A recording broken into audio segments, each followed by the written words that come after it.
Alright, well, I got my lucky toque here I found in the drawer there. I remember my dad wearing this when I was a kid. That's how old this thing is, so maybe it's going to bring us some luck.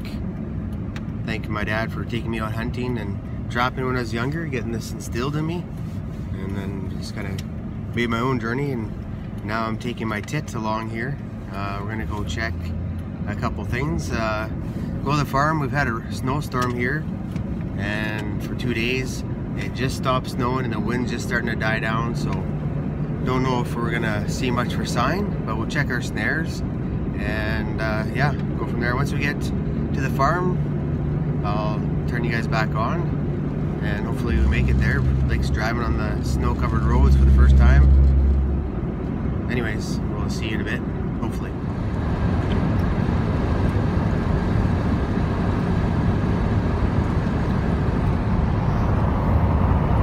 Went from barely any snow you could see in the last video to this. We got, I don't know, 3-4 inches, but it's blowing pretty good, so we'll see what it drifts up to. It's still snowing up ahead. We're just kind of behind the front where the wind's dying down and there's no snow, but it makes for interesting times. At least we can see sign now and start stocking our baits and going from there. Like you're seeing before, taking a few coyotes here or there, and they're coming to prime, so now's the time to do it. November long weekend, it's the 9th today, and I got all that bait I gotta get out and go check my sets here.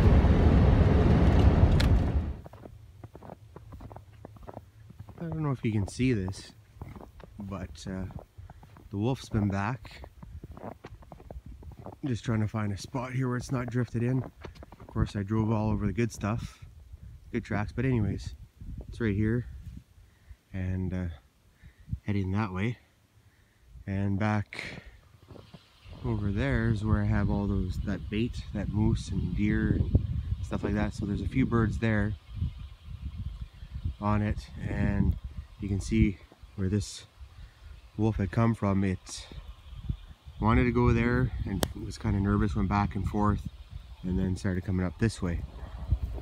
But it definitely came within the last couple hours because of the way the snow is coming down here right now.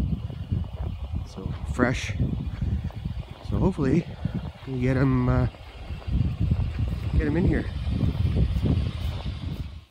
Okay, so we got our snare here, and we had a snare here. I didn't see a bump there, so I thought I'd go figure what's going on. And what happened was we caught ourselves a pig leg. The coyote must have been traveling with it and got caught, or caught the bone, set the ram off, and the coyote's been back a couple times there to chew on it. So we're gonna make a remake here, and hopefully this time we got a coyote in there. Stay tuned. Okay, so we're where we had the getaway, and here's what's left of the anchor, and it was tucked straight through here. So whatever it was, like, it wasn't. I'm just trying to figure it out because it doesn't really make sense. Like, if it was a wolf or something, it would be more disturbed here before it opened that up, and then for something big to go through here, it would have laid all these trees down and stuff. But the snare was straight that way. So any case, it's gone now, and I'll just walk up a little bit here. We got coyote tracks going that way. They turn around, head back, and a trail that they go in there. So all these tracks here are fresh from within, I don't know, not even 24 hours. So I'll remake this set here.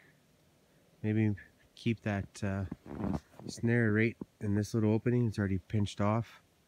Same anchor spot, just a different ram. And I'll walk up this way just so they see a bit of a trail and it's a bit more inviting for them. Like I showed you guys before, I drag my feet, pack it down.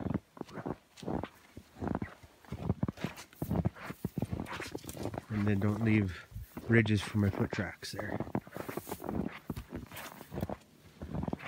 Alright, we won't worry about this anymore. It is what it is, it's gone.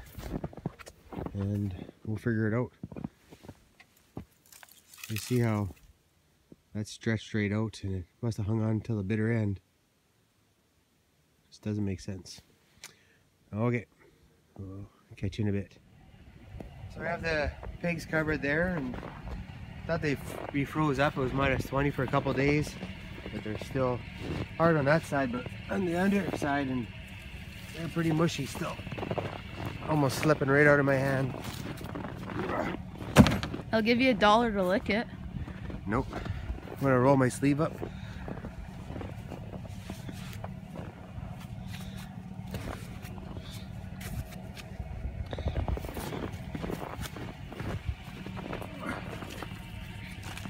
Oh yeah, they're juicy.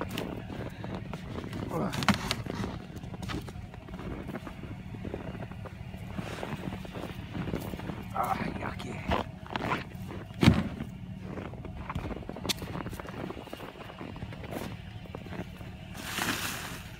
Smells great. Smells delish.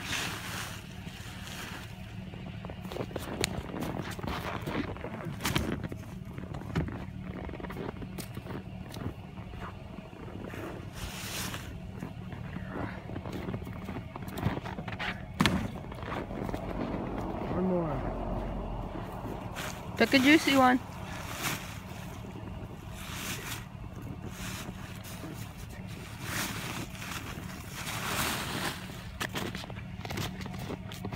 Hey, you. Alright. That's good. Things are cracking and popping in here, just the snow, and we're gonna call this bait here the beehive. Just because outside here there's where they keep bees, there's a fence they left up, so I gotta drive around it, so might cause me havoc later on if the snow gets deep. But you can see this rope here and that one there. I'm gonna tie some pig legs. This is private land, and it sounds like they might log this and take this off, which is very unfortunate. It's, well, for me, not so much for them.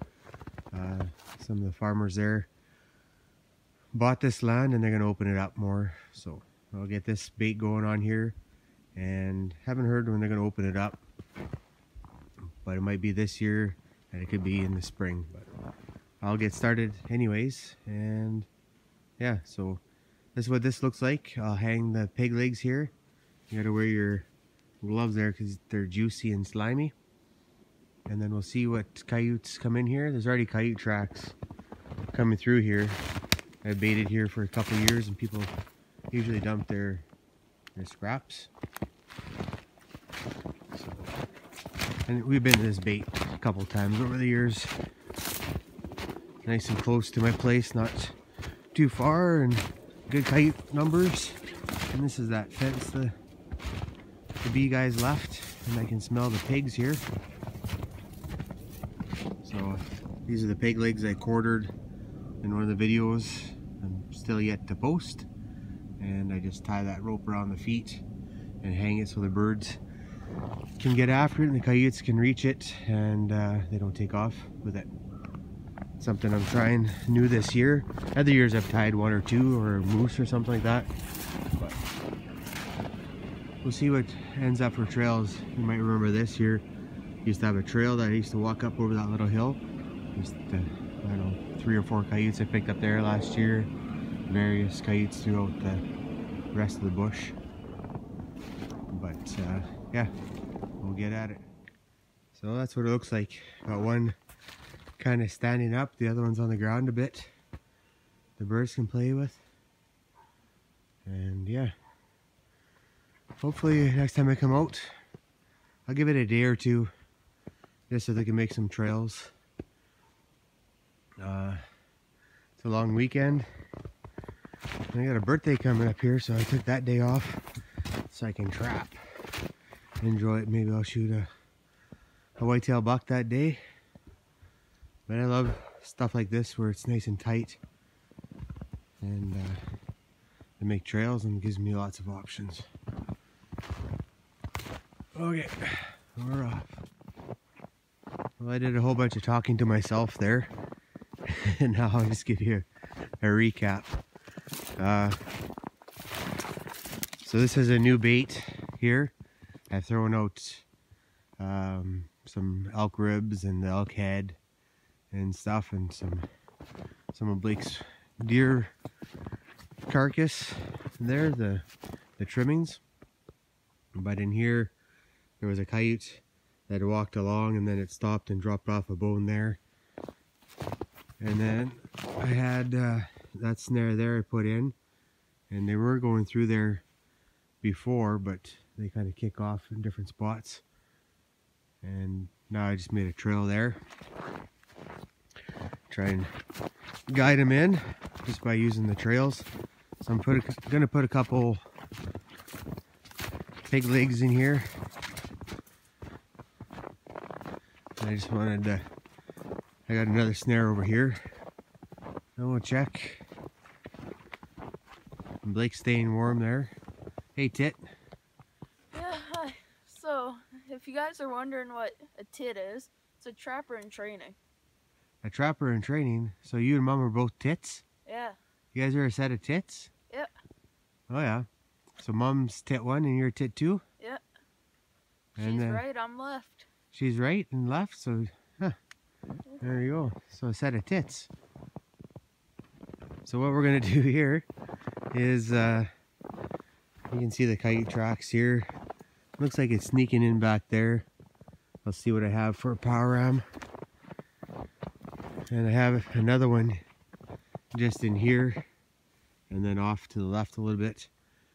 And it got bumped, so I just fixed it back up, back down a trail a little bit. Anyways, we'll dump those legs off. And yeah, maybe fence this guy off here. I can see he's got a skull over there of some sort. So we'll get it.